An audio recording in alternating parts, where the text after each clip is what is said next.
the chase and the hunt, and I set the pace when I'm running. I always take what I want and I always give it 100. Don't need a bank, no I'm funded. Play the game like it's nothing. I'm always thankful for something. Don't take for granted, stay humble. Now Alright guys, so I'm back. It is Wednesday. I ended up taking 2 weeks off. Not intentional. I meant to take 1 week off. Then last week I had a load booked for Tuesday. And as I was pulling into the yard, they canceled on me. And it was like a 10 o'clock pickup. And I didn't find anything that day, so I went back home. And then I got a phone call from my mom saying that she was going to Idaho and she needed me to watch the house and watch her animals. So that was for Thursday, Friday, Saturday, Sunday, and Monday. So I ended up just taking the rest of that week off too, because it's very hard to guarantee that you're gonna get a load in time and it's all gonna work out. So I just called it quits and took it off. Wasn't bad. Got done a bunch of yard work and stuff around the house. So it was a good time. Went to the gym, of course. You know, that was the main reason for taking the first week off, is to focus on my health.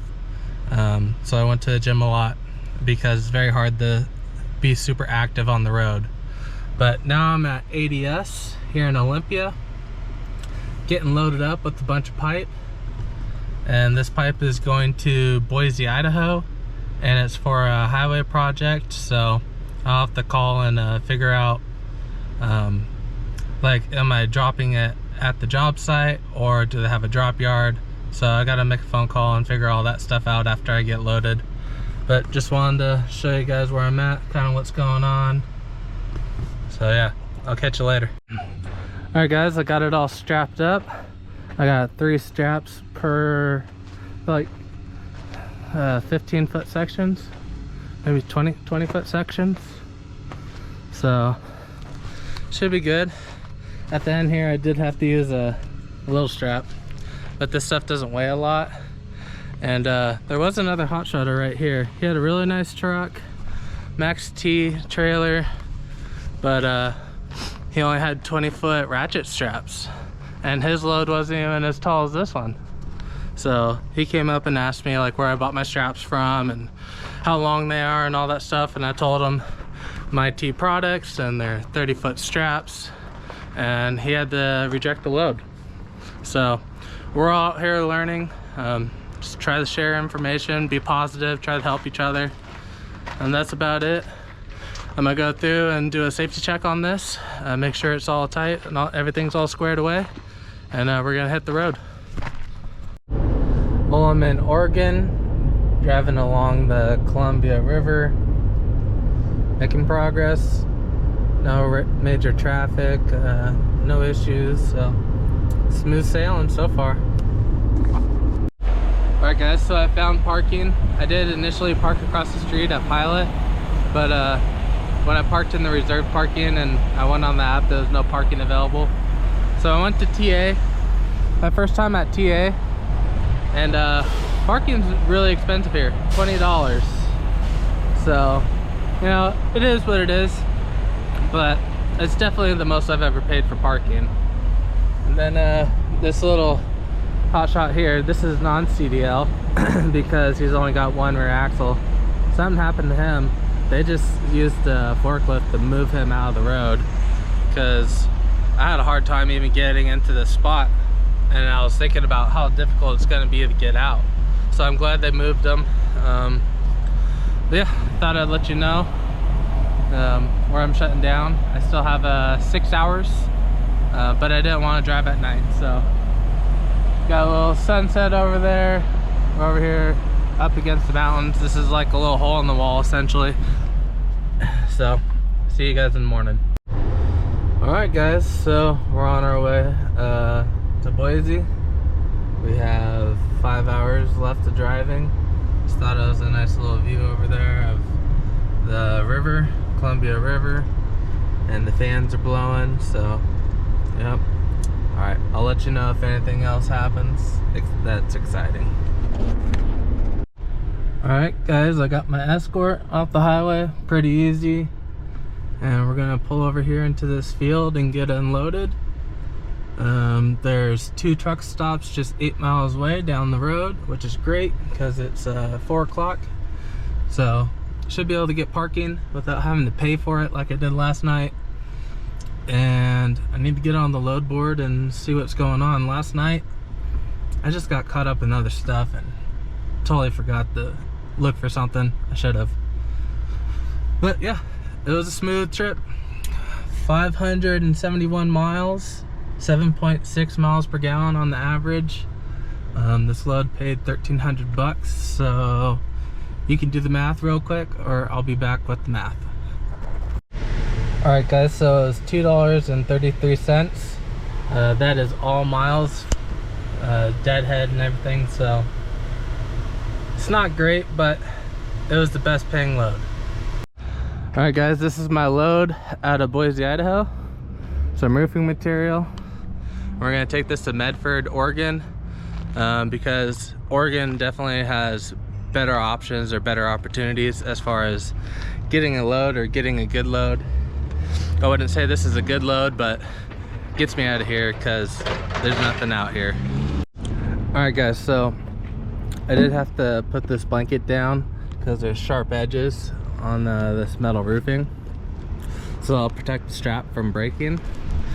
And then these pallets I had broken down into two, so it's not so high. And then it turns out these are actually super light, so that would have been really bad. I couldn't get the straps tight at all before. Now I got them pretty tight.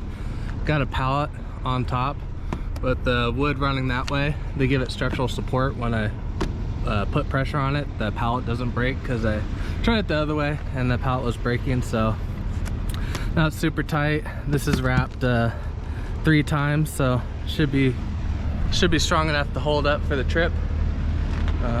Yeah, so I'm gonna hit the road now, and this is paying $750, and it delivers on Monday. It is Friday, probably noon, so I just didn't want to spend the weekend here for 3 days with no load and waiting for Monday. So all right, I'll catch you when I have something important.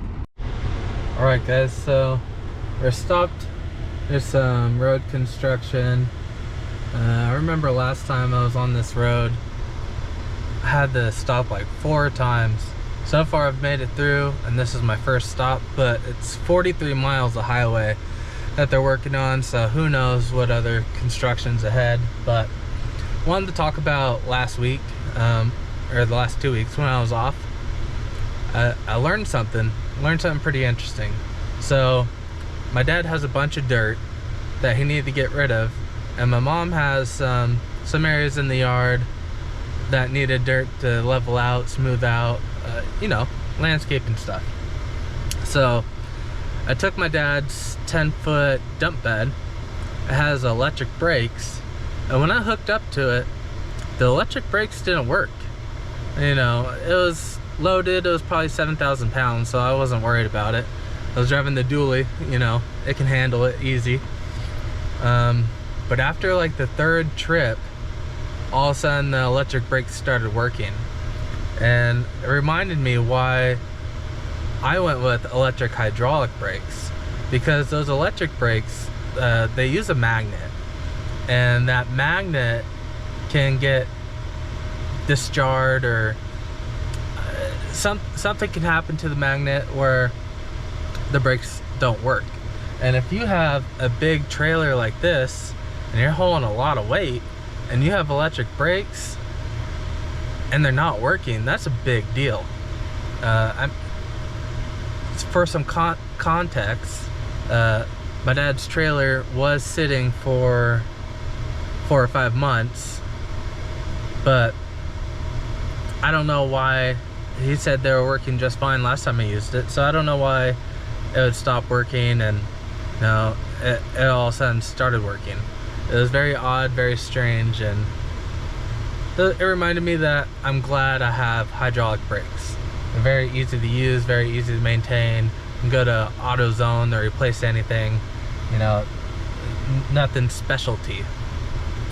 And then also, the last 2 days, I've had 2 different semi-truck drivers come up to me, and they're talking to me about life as a hotshot and what it's like, profitability, you know, loads, how to find loads.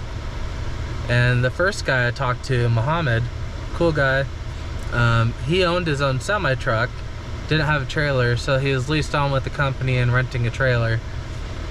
And he said that he wants to get out of it because he feels like he's just a slave. You know, always working, doesn't have any input on his daily life. And then I talked to this other couple yesterday. They all came up to me, and this guy was like, yeah, me and my wife, we drive semi, you know, we're really looking to save up some money and get a used truck and trailer and do Hotshot. And I told all these people, I was like, man, honestly, semi's the way to go. Get a semi, get a flatbed. There's always work. If I could tow more weight with my truck, as far as like what the axles can handle, there's so much work that I'm missing out on. If I had a semi, I would be able to get all these jobs. I would never be in a dead zone. I would never be in an area where I have to deadhead. With the semi, there's always options. But these guys are telling me, you know, that even with semis, they said the rates for semis have come down to about $2 a mile, which is really the same with Hotshot. Hotshot's about $2 a mile. But Hotshot, you do get better gas mileage, you know, average when hauling, you know, about 7-8 miles per gallon, somewhere in there. But the semi, you're always empty or hauling, you're always getting like 6 miles a gallon, 5 miles a gallon. You know, right now I'm hauling this light load, weighs nothing, but I'm getting 9.8 miles per gallon going through these mountains and everything, going speed limit, no problem. So empty, you know, I get about 12, so it's not horrible. You know, I'm averaging about 10, and all of that is cost savings. But at the end of the day, I mean, I think a semi is a better option because you have the bunk bed, you have a fridge, you have a microwave, you have a closet, you have a bunch of storage. You can actually stand up inside the semi, you can change your clothes. These are all pros that I'm seeing. But these guys are telling me that, well, the guy that owned his own truck, he was like, well, I'm worried my truck's gonna break down or the motor's gonna blow up, and all these expenses and repairs on these older trucks are costly. They are costly. That's why I didn't want to buy a used truck and used equipment. I wanted new. It cost a lot of money. It was $167,000 for everything, you know, to be road legal on the road with all my equipment and permits, all that. So it was a lot of money, but that peace of mind is great. I can't fathom, you know, always wondering when I'm gonna break down. And if I broke down out here, I mean, we are in the middle of nowhere, you know, and a tow truck be $5,000. I'm guessing, I don't know, but you know, it'd be freaking expensive because I'm at least 2 to 2.5 hours away from any major city that would have a repair shop capable of taking care of a truck or trailer. So since I was stopped, I thought I'd share that information with you guys. It's something to think about. You know, you always look at someone else's life or look at what other people have and you're like, oh, I want that. But those same people might be looking at your life going, I want that. So it kind of reminded me, we always kind of want something that we don't have. It's good to find peace of mind and enjoy what you do have.